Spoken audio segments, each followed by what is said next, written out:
El primer momento político, entendiendo lo político como lo común, que me hizo llorar fue la guardería ABC. Quizás fue porque vivía yo en Hermosillo, pero 46 niños murieron calcinados ese día, más de 100, 106 heridos, heridas quemaduras de tercer grado. Ni un responsable. La gente que realmente fue responsable de ello no pisó nunca una celda, nunca se hizo justicia a esas familias. Y quizás la reflexión es que durante décadas nos gobernó una clase política incapaz de llorar, incapaz de tener un corazón roto, incapaz de ver a las madres y padres de estos 46 niños entre 5 meses y 5 años con el corazón roto y llorar con ellos sintiendo algo en común. Quizás ser de izquierda es lo contrario a esto. Quizás ser de izquierda significa tener justamente esta capacidad de sentir algo por el otro, de sentir compasión, de verse a uno mismo reflejado en los demás.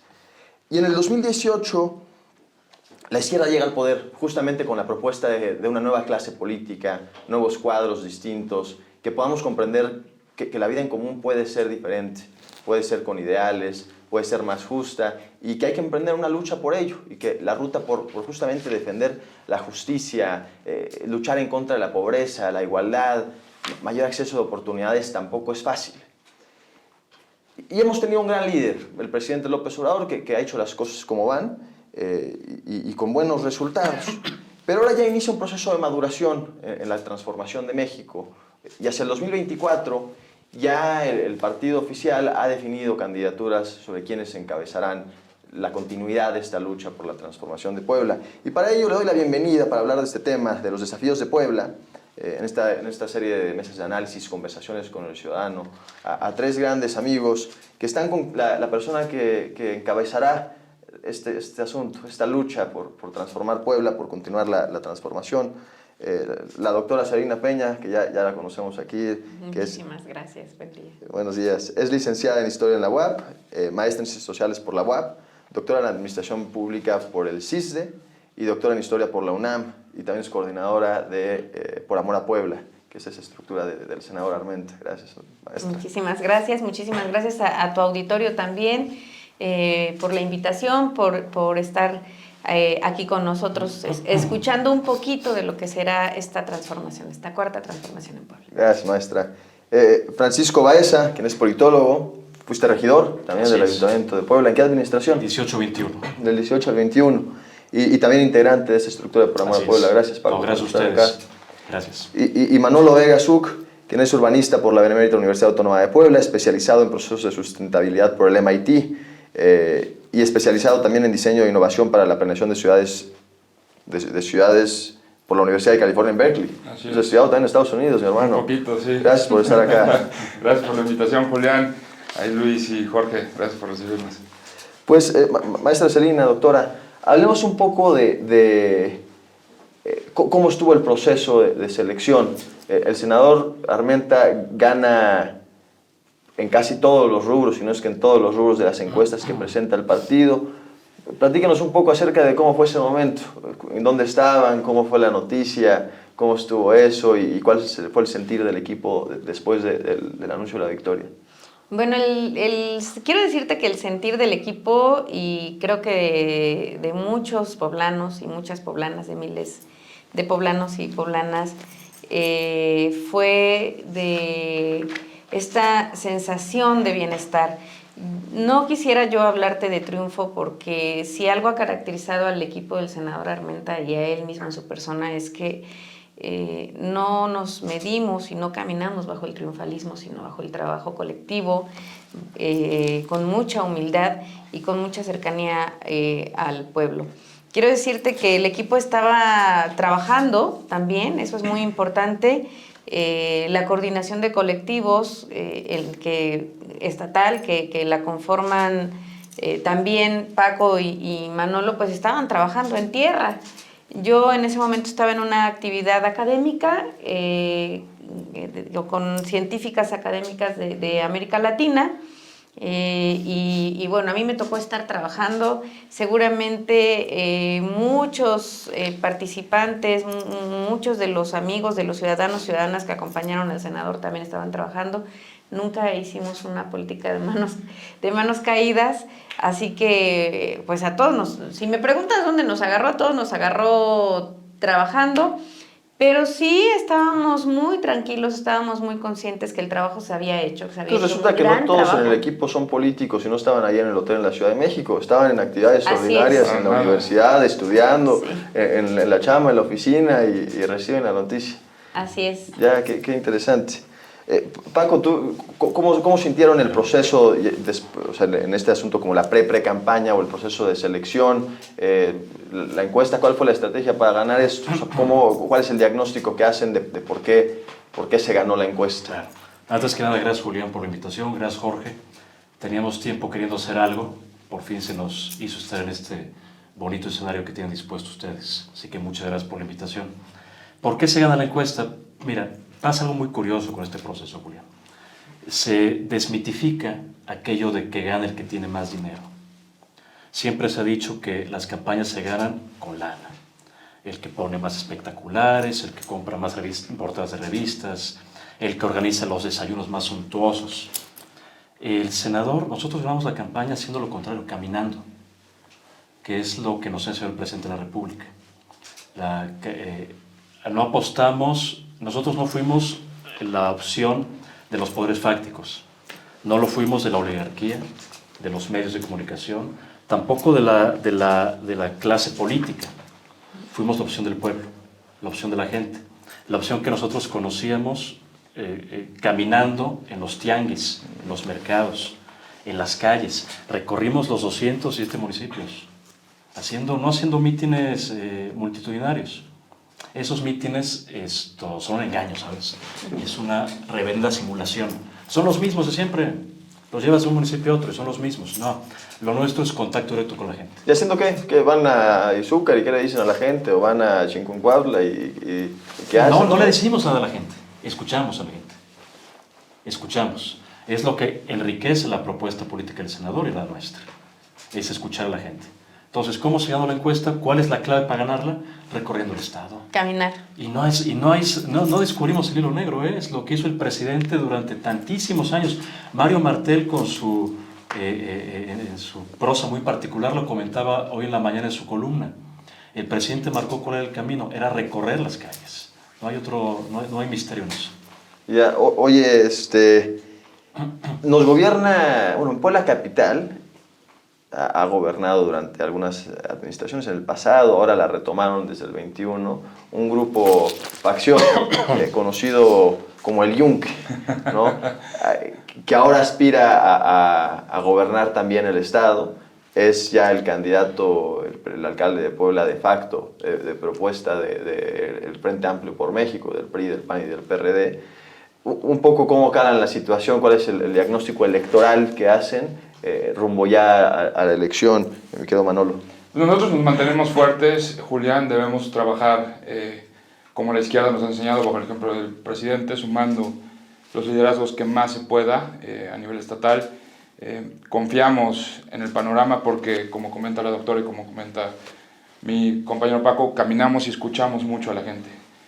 No estamos en las fotografías, no estamos en las grandes publicidades, ni invirtiendo en obras fantasmas o proyectos que no terminan, no tienen un trasfondo, ¿no? Un sustento dentro de una agenda que beneficia a la sociedad. Entonces, el trabajo bien planeado, bien organizado, basado en las necesidades reales de la gente y las necesidades reales del Estado, creo que es lo que nos da una amplia ventaja sobre este supuesto Frente Amplio, ¿no?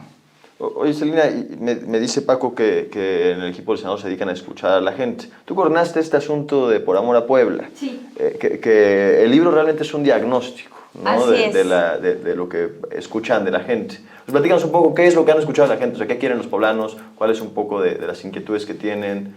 Bueno, te voy a platicar un poco de la dinámica. Parte de la dinámica, no fue toda, pero parte de la dinámica que fue clave en el trabajo de los colectivos por amor a Puebla, que es justamente uno de los proyectos de caminar con el pueblo del senador Alejandro Armenta, que constituimos 26 colectivos en áreas muy especializadas, por ejemplo, medio ambiente, campo, en el tema económico, educación, salud, derechos humanos, en igualdad sustantiva y muchos otros.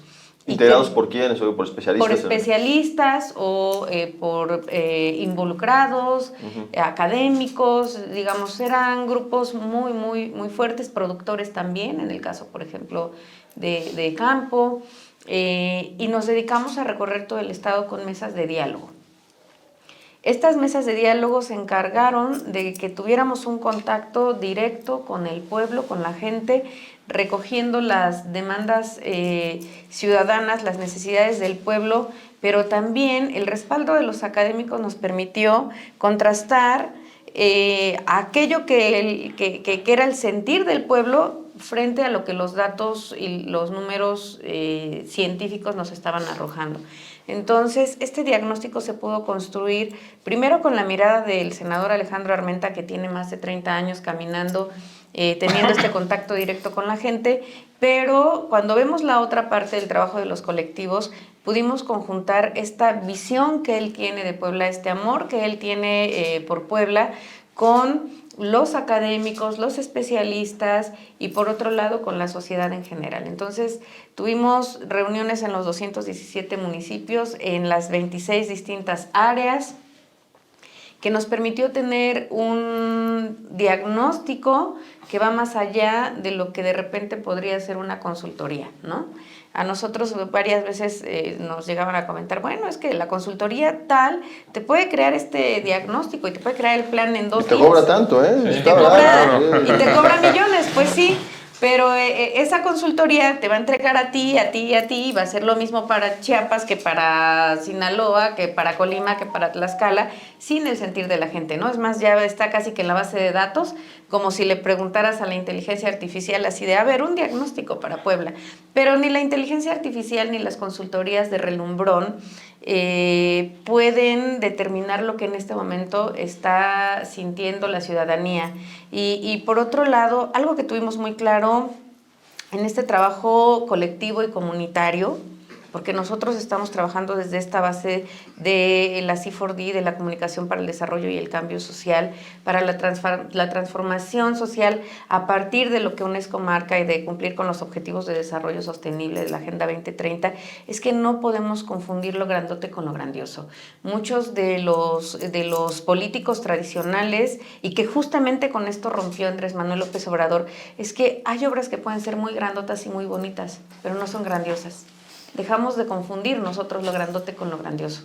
Y entonces empezamos a trabajar con lo grandioso, que es acercarnos al pueblo, acercarnos a la sociedad y entonces sí ir por las demandas ciudadanas. Este diagnóstico corresponde a las 10 propuestas más importantes de las demandas ciudadanas, donde el derecho a la educación, el derecho a la salud, el derecho a una vida digna, a un trabajo decente y bien remunerado, contra la trata de personas, reconociendo la igualdad sustantiva de género en toda la agenda, no solo de las mujeres, sino la verdadera igualdad sustantiva de género, en atender y reconocer que en la identidad de género hay todo un abanico y que finalmente lo que nos tiene que seguir son los derechos humanos. En este sentido, creo que Por Amor a Puebla encontró la clave de poder trabajar de la mano con la sociedad. Paco, Déjame, antes de adelante, que lo me que preguntes sea. otra cosa, déjame abundar a lo que dice Celina. El objetivo del trabajo de Por Amor a Puebla, del conjunto de los colectivos que ella coordina, no es solamente una agenda de gobierno. Coordinamos, claro, porque es una coordinación colectiva. sí, y ellos son parte de la coordinación general. O una agenda, un programa de gobierno. No, va mucho más allá, Julián, esto es trascendental. Y tiene que ver con la revolución de las conciencias de la que habla Hablamos de revolución de las conciencias, dice, bueno, ¿qué es eso? Es cambiar el sentido común de la sociedad. Lo que Gramsci llamaba hegemonía, claro, lo llamamos nosotros sentido común de la sociedad. ¿Qué implica esto? Cambiar, mejor dicho, imponer nuestro sistema de valores, de principios, de creencias, que es el que marca el presidente de la República y que, como de una manera muy resumida dice, no mentir, no robar y no traicionar al pueblo. un poco entonces explorar cómo le hacemos. Aquí lo pregunto no con un ánimo negativo, sino de alguna forma para responder las dudas que podría tener la audiencia. ¿Cómo le hacemos para contrarrestar el hecho de que el senador estuvo en otro partido político durante muchos años en la narrativa? O sea, ¿cuál es qué se le dice a la gente cuando alguien te dice, bueno, me hablas de la revolución de las conciencias? Bueno, se pasó a Morena en el 2017. ¿Cuál es la respuesta? La primera respuesta es muy obvia. Cuando tú querías hacer política seria, hace 30 años solamente había un lugar donde hacerlo. Claro. Entonces, si querías dedicarte al servicio público, solamente había un partido a través del cual encauzar tus aspiraciones. O irte a la derecha, ¿no? La segunda parte te la respondo en términos futbolísticos. Lo que Morena aspira como partido político son las fuerzas básicas que te hagan ganar campeonatos. Pero esto es un proceso de muchos años. Morena es un partido joven. Nos fundamos en 2014. Somos un partido de los más recientes. Todavía no desarrollamos fuerzas básicas, quiero decir, cuadros políticos. Mientras no los desarrollemos, tendremos que hacer fichajes. Claro que esos fichajes no pueden ser cualquiera.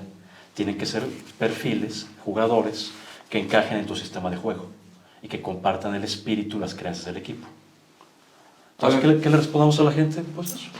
Además, creo que el senador ha cumplido con la agenda bajo los principios del presidente, ¿no? Mucha gente teme que no sea de izquierda, pero yo creo que no hay un ciudadano más apegado al pueblo y que represente más las agendas que necesita la sociedad que el senador Alejandro Armenta. Además de estos principios, su lucha dentro del Senado a través de la agenda política y legislativa por la soberanía del país es importante. Por ejemplo, explícale a la gente un poco de eso. ¿Qué hizo para impulsar la soberanía? Pues empezó por luchar por la defensa del litio, ¿no?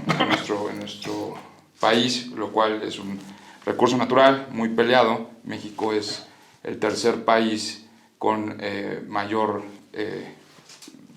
reserva de este elemento, entonces se necesita para toda la tecnología, ¿no? Y ojo, ahí abundando un poco a lo que dice Manolo, quiero comentarte que Alejandro fue el primero que denunció públicamente que más del 60% del territorio nacional ya estaba dado en concesiones a empresarios canadienses, chinos y de otros países, pero principalmente ellos tenían ya el control.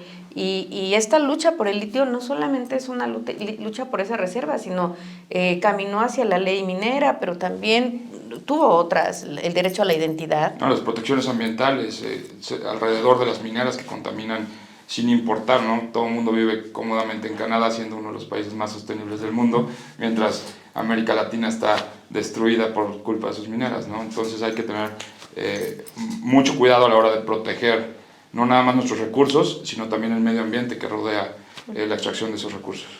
Bien, ahora un poco sí me gustaría hablar de el sentimiento común del pueblo. En muchas ocasiones, es decir, todos los políticos son iguales, ¿no? Y entiendo por qué la gente lo piensa.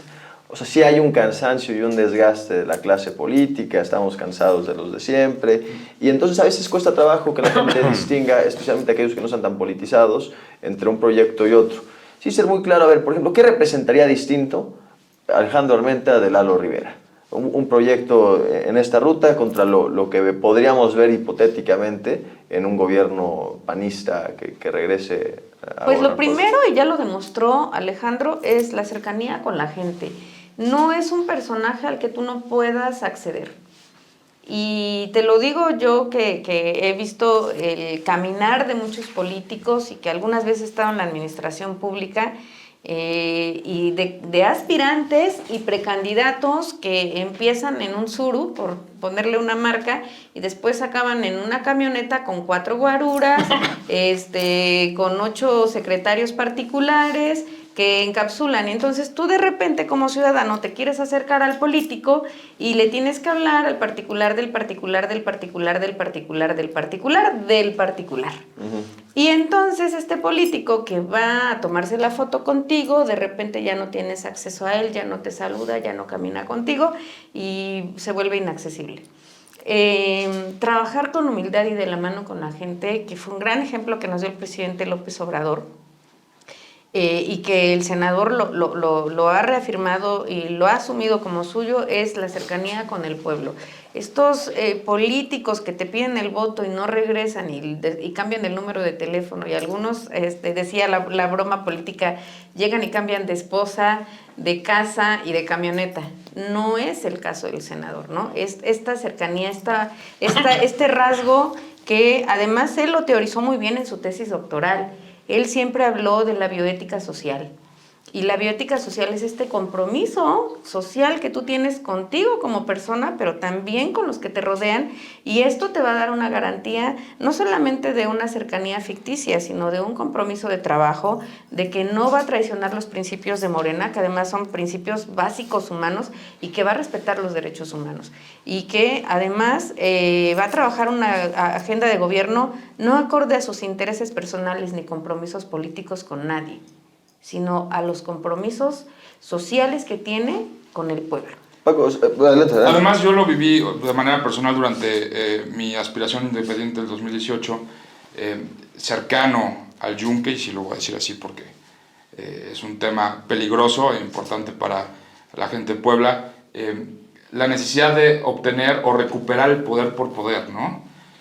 A Bien. diferencia... Justamente por ahí me gustaría que ustedes dos nos ayuden también. O sea, me gusta este asunto de la cercanía al pueblo en un asunto de entender la política de diferente forma práctica, pero también cómo concebimos desde la perspectiva ideológica qué entendemos nosotros por hacer política o qué entiende este proyecto por hacer política contra cómo entiende el yunquismo la forma de hacer política. Entonces está interesante lo que dices. Yo creo que para empezar, la cercanía con la ciudadanía es importantísimo, el caminar el Estado y conocer. No se puede operar desde las cafeterías del centro histórico de la ciudad de Puebla muy cómodamente, de manera padrísima, ¿no? Diciendo que debemos peatonalizar todas las calles y cortar todos los árboles. Hay que tener mucho cuidado a la hora de hacer política porque las necesidades de la gente son completamente distintas. Ese desapego con la realidad política y las necesidades sociales es una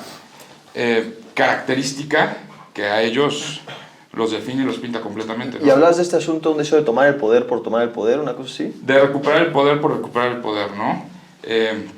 Hay muchas opciones y creo que el presidente Andrés Manuel López Obrador nos abrió las puertas, ciudadanizó la política, le abrió las puertas a todo el mundo para que entre. Y ahora en este tema que comentabas al principio, de este proceso de maduración y consolidación de la Cuarta Transformación, podemos, gente preparada y gente que ha luchado los temas sociales y las causas del pueblo, pueden levantar la mano y decir, ya me toca, tengo los números, tengo el respaldo del ciudadano, tengo la agenda, tengo la capacidad y quiero ocupar el lugar, ¿no?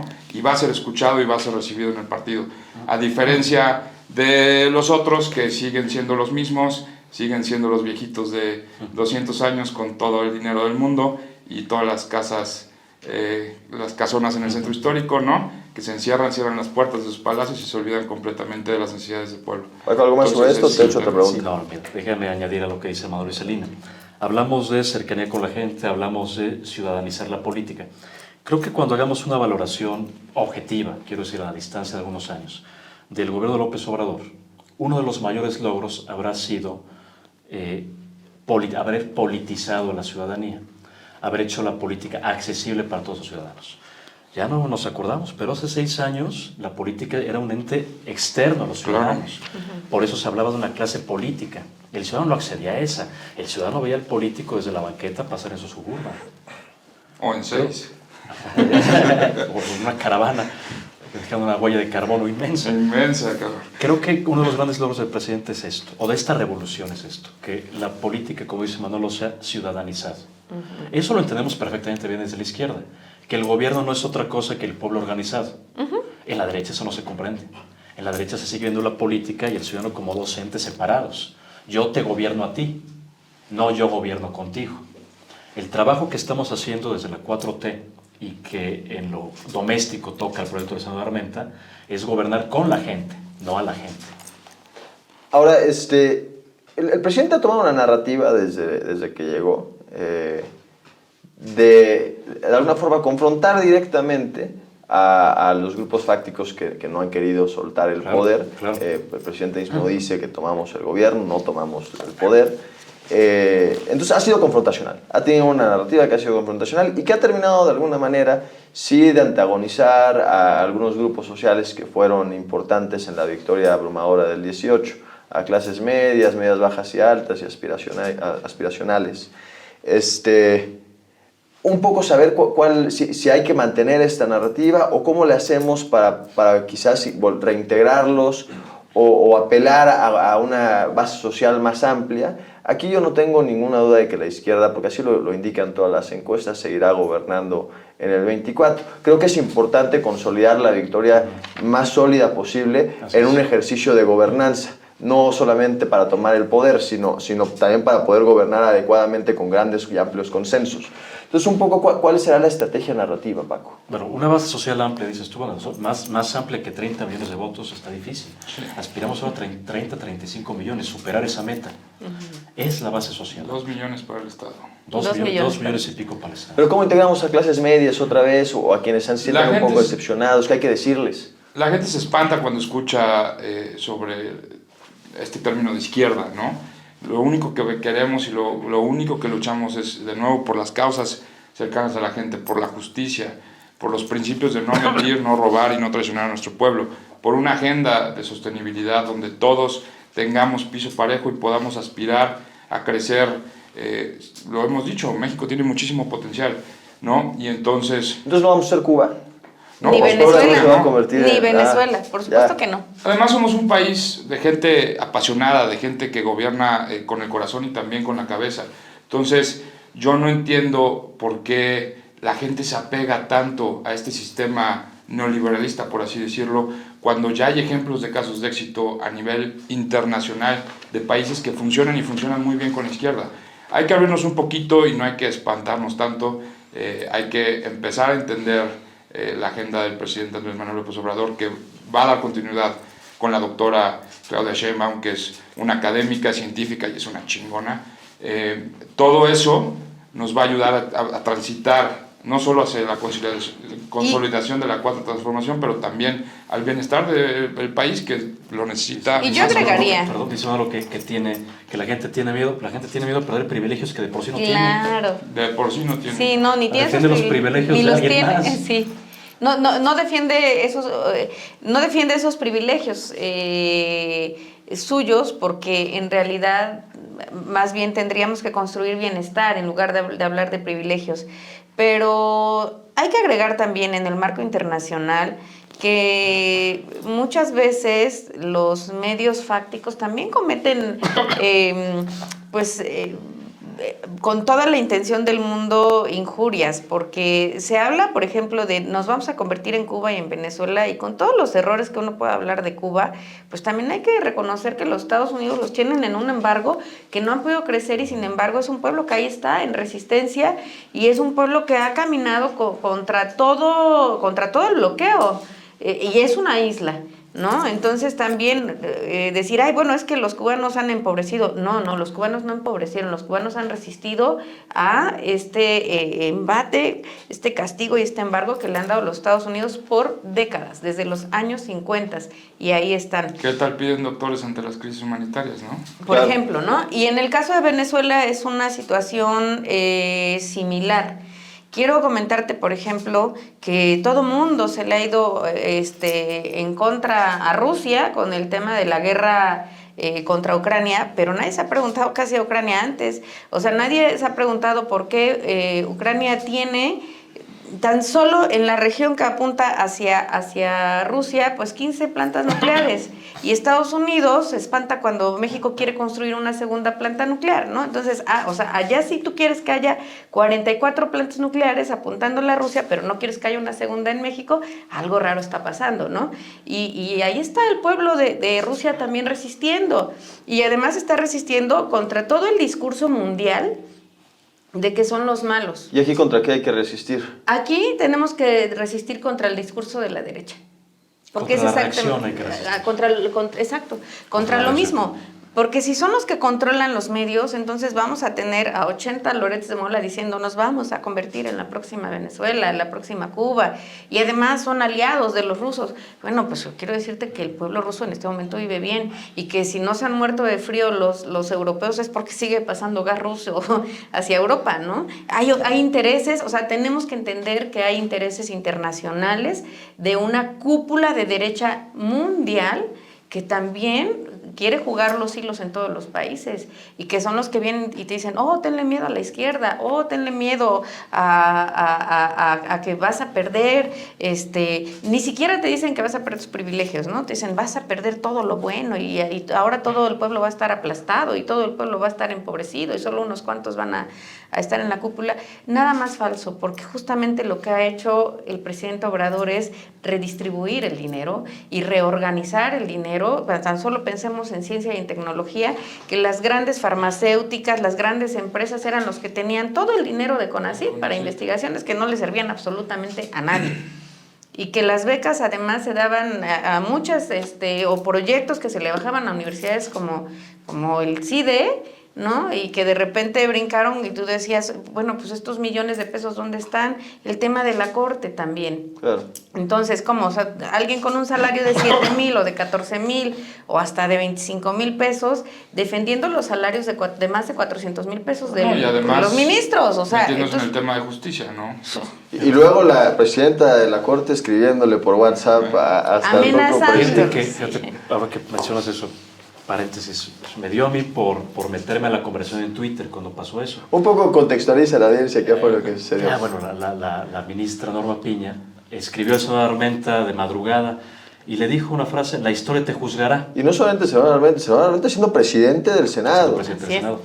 Y yo comentaba en Twitter y me vapulearon por comentarlo, ¿no? También metí pecho en la banda. Y me dice, oye, si a mí una ministra de la Suprema Corte me escribe, la historia te juzgará, lo tomo como una amenaza. Yo sí me sentiría medio acojonado si me escribiese una ministra. Oye, déjame regresarme 2 pasos. Me gustaría que expliques en este asunto de la reacción, que querías decir qué significa esto. ¿Contra qué luchamos? Contra la reacción. El caso claro es Puebla. ¿Cuál es el campo de batalla de la reacción? Es la ciudad de Puebla. En 2021 perdimos la capital y perdimos otros municipios. La zona conurbada. Concretamente en la capital ganó una facción del PAN, que es muy extrema, que es el Yunque.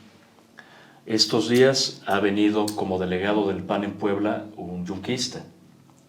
La lectura que entendemos nosotros es que Puebla es el campo, el frente de batalla de la reacción. Piensa la derecha que a partir de la ciudad de Puebla y del estado de Puebla comienza la recuperación del territorio nacional. Eso no lo hacemos nosotros, lo vemos y lo dicen ellos. A partir de Puebla comienzan a recuperar el territorio nacional. Entonces, ¿contra qué nos enfrentamos?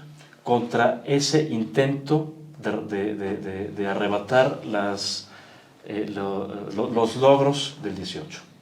Contra eso nos enfrentamos. O sea, arrebatar como qué tipo de logros, la posibilidad de a lo mejor quitar programas sociales, por ejemplo. Desde luego, los primeros programas sociales, y lo han dicho. Ya. Sí, desde luego. Y la consolidación del trabajo de la Cuarta Transformación, ¿no?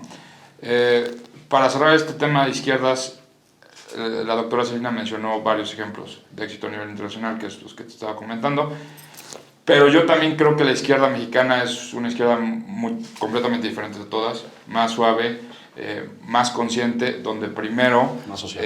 Mucho más social, donde primero van los pobres, que los pobres son mayoría en este país, ¿no? Sí. Sí requiere también un trabajo, justamente lo que platicabas, Paco, de un asunto de concientización, de revolución de las conciencias, para justamente hacer este análisis que hace la doctora Celina y preguntarnos estas preguntas de por qué es que estos países están como están, o si están como están o no. Y también comprender que no somos, el proyecto que se propone no es bolivariano, ¿no? Tampoco es chavista, es una cosa distinta, o no es castrista, sino es otro tipo de izquierda mexicana. Hablar un poco acerca de el segundo piso de la transformación, como lo llama la doctora, pues ¿qué nos hace falta? O sea, ¿qué cambios ya tangibles también en lo local debiéramos de estar ya esperando hacia pensar en 12 años de ya gobiernos de la Cuarta Transformación? A nivel federal me interesa muchísimo, pero luego también la gente sí siente y lo reflejan en muchos estados, muchos municipios, que la Cuarta Transformación no ha bajado, que es un proyecto presidencial, que no se ha traducido ni a beneficios estatales, donde sigue en muchos casos gobernando la misma clase, o una nueva clase, sí, que es igual de incapaz o incompetente que la nueva clase, y en los municipios se siente a flor de piel, ¿no? La gente se queja muchísimo de que llegan a Morena los mismos caciques que contra los que lucharon hace 5 años, hace 6 años. Es un poco también pensar qué beneficios ya tangibles podrían esperarse, o cuál es esta visión del segundo piso de la transformación nacional, interesantísimo, pero también intentando bajarlo hacia lo local. Antes de poner para contextualizar. Creo que tenemos 2 momentos en esta revolución. El primero, decía hace rato, es la toma del poder. La toma formal del poder, que es lo que ocurrió en el 18, es la toma legal del poder. Llegamos a gobierno. Pero no es la toma real del poder, y perdón si suena repetitivo, van a pensar que uno es monotemático, pero vuelvo a Gramsci. El poder no se toma abruptamente, no, por lo menos no en las sociedades democráticas. Decía Duschke que en las sociedades democráticas la toma del poder es una larga marcha a través de las instituciones. ¿Cómo se toma el poder institucional? Pues ocupando los espacios de opinión pública. No solamente basta con ocupar las fábricas, también tenemos que ocupar oficinas de gobierno, medios de comunicación. Tenemos que tener suficiente personal, es decir, cuadros políticos. Vuelvo a esto. Necesitamos generar cuadros políticos, no solamente que sepan operar una fresadora, sino que tengan cualidades técnico-administrativas para hacerte un plan municipal de desarrollo o un presupuesto de ingresos. Yo diría quizás, matizando lo que dices... Esa segunda etapa, ¿a qué va? A ocupar posiciones de gobierno que, por la propia dinámica del partido movimiento, por la propia forma abrupta con la que llegamos al poder en el 18, sin tener cuadros suficientes, no hemos podido consolidar. Es lo que te comentaba, ya el presidente abrió las puertas para todos. Ahora le toca a la ciudadanía organizada el decidir por perfiles competentes, inteligentes, conscientes, que hay muchísimos preparados. En la izquierda, muy preparados. Yo acabo la semana pasada, y ahorita Galeón, nuestro gran hijo adoptivo de la campaña, que es el hijo de la doctora Celina en México, tomamos un curso de formación política en el Instituto de Formación Política de Morena, muy grande, 400, 500 personas, y había muchísima gente muy preparada, muy consciente, muy revolucionada, y esas personas son las que van a levantar la mano y van a pedir su espacio porque se lo merecen y porque la agenda lo permite. El pueblo merece tener líderes de calidad. Eso es el segundo piso, la construcción de este segundo piso de la transformación. Así es. Yo sí diría, contrario quizás a lo que dices, Paco, no nos hacen falta cuadros políticos. Yo creo que cuadros políticos hay muchísimos. Morena se empieza a convertir en un partido hegemónico. Estamos llenos. Cuadros administrativos hacen falta. Pero sí nos falta la consolidación del partido, ¿no? Seguimos dependiendo del gran liderazgo de nuestro presidente. Falta consolidarlo y faltan estos liderazgos, como tú lo comentaste hace un rato, ¿no? En las municipalidades, en lo local. Pero ahí en eso yo quisiera agregarles que la encuesta es el mejor camino para que tú califiques como ciudadano, claro, a quien quieres que llegue y a quien no quieres que llegue. Y se va a replicar. Se va a replicar a todos los niveles de gobierno, que me parece muy sano, porque esta propia selección de los coordinadores, la coordinación nacional y las coordinaciones estatales son el mejor ejemplo de que el pueblo decide. Entonces, si no te gusta alguien, porque el partido tiene las puertas abiertas para todas y para todos. Esa ha sido la política del presidente Obrador y la política del propio partido, porque también hay que decirlo. A ver, aquí está esta figura emblemática de un hombre que ha caminado por años con su pueblo, que es Andrés Manuel, pero por otro lado está el partido, y el partido también tiene su propia lógica y su propia dinámica. Y aunque las puertas están abiertas para todos, finalmente el mejor ejemplo de que la ciudadanía decide es quienes están hoy encabezando los proyectos estatales como coordinadores, claro, de defensa, ¿no? Sí. Entonces hay que esperar, y bueno, todos son bienvenidos, pero aquí le vamos a pedir a la ciudadanía que cuando sean las encuestas locales, pues también puedan ir caminando y definiendo quién quieren que gobierne con él, ¿no? Claro. Lo vemos en esta foto de unidad que circula en redes sociales, ¿no? Con todos los liderazgos que compitieron por la coordinación estatal. Muy buena foto, nos refleja muchas cosas, hay unidad y hay trabajo en las cúpulas, en los grandes liderazgos, pero nuestro partido manda y decide el pueblo, ¿no? Y fue la muestra, la tuvimos el viernes todo el día, hasta las 3:30 de la mañana. Ese es el método más justo para elegir candidatos. Sí, yo sí soy muy crítico de la estructura del partido. Yo creo que Morena esencialmente no existe. Termina siendo de alguna forma un membrete, lo que sea, un asunto de organización muy cupular. Por fin arrancaron este asunto de los talleres esos de formación política, sí, que me parecen relevantes. Una sesión de 4 horas creo que es lo obligatorio, que bueno, lo mínimo. Lo mínimo que te puede pedir un partido si quieres aspirar, ¿no? Pero sí quizás debiéramos estar hablando de una formación ya desde el gobierno de estos cuadros administrativos. Yo creo que coincido en que la encuesta es un buen método. Creo que puede llegar una persona que sea muy buena con un equipo que no sabe escribir una carta responsiva o no sabe cuáles son los procesos burocráticos y eso la gente lo termina resintiendo porque se traduce en una administración hiperineficiente. Pero por ahí yo también llevaría este asunto del segundo piso de la transformación. Pero pues también pensar un poco en qué nos ha hecho falta, o sea, qué no hemos hecho o en qué ha fallado a lo mejor este asunto de la transformación federal y dónde podríamos ir sumando en este diagnóstico amplio que han hecho. Pues tenemos que Digo que la gente se queja, por ejemplo, de salud. Tenemos que ir sumando exactamente en estos rubros que a la ciudadanía le interesan. Salud es uno de ellos, pero también tenemos que entender a la salud como algo integral.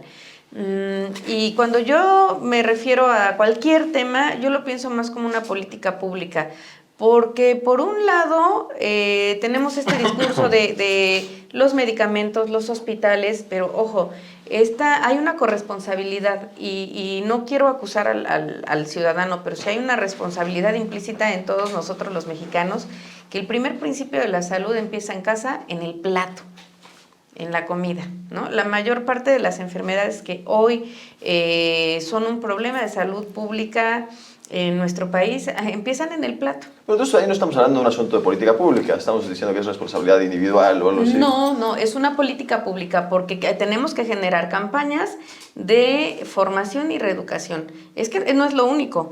A ver, tiene que ver con que la Secretaría de Salud, los institutos de salud vayan trabajando de la mano en tener una responsabilidad del cuidado de sí mismo y de ir caminando además con otras áreas como la de medio ambiente. Y ahí yo voy a tocar el tema del agua.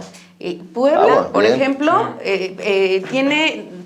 Agua de Puebla tiene la responsabilidad de entregarnos agua potable y no lo hace. Es agua de baja calidad, con coleiformes. Para la audiencia que no lo sabe, en Puebla está privatizada el agua. Concesionada, sí, bueno, que realmente termina que en realidad está privatizada, sí, ¿no? Sí. Pero bueno, se supone que el compromiso que Agua de Puebla tiene es el compromiso que en cualquier ciudad del primer mundo tendrían que entregarte, que tú pudieras abrirle a cualquier llave de agua de tu casa y que la tuvieras constante, corriente, de calidad, con potencia y verdaderamente potable, es decir, que la puedas consumir. Esto no ocurre, viene agua contaminada, viene incluso con sedimentos, es decir, con tierra, con lodo, y que obviamente es mala para la salud al bañarse, al cocinar y al consumirla. Entonces, por eso te decía, a ver, no es un tema individual, es un tema de que realmente lo trabajemos en conjunto. O sea, hay una responsabilidad ciudadana en el plato, en la comida, para la prevención de la hipertensión, en el consumo de la sal, de la diabetes, en el consumo excesivo de harinas y de azúcares y carbohidratos. Pero por otro lado están las otras responsabilidades. ¿Cómo hacemos que el ciudadano tenga agua de calidad cuando está privatizada y no se cumplen? Tenemos que empezar a cumplir las normas oficiales y por otro lado tenemos que estar caminando del lado de la sociedad en el sentido de no solamente informar, sino de crear conciencia. Por eso yo vuelvo al tema de la C4D, en el que hay 3 niveles de comunicación. El de te informo, es decir, a ver, yo ya sé, y ahí en ese tema entró el senador directamente con el etiquetado de las envolturas, del exceso de calorías, azúcares, sales. A ver, yo te informo. Entonces tú ya sabes que consumes azúcar, para ya pasar ¿no? un comentario Consumes azúcar y no te importa, pero ya lo sabes. yo creo conciencia en ti.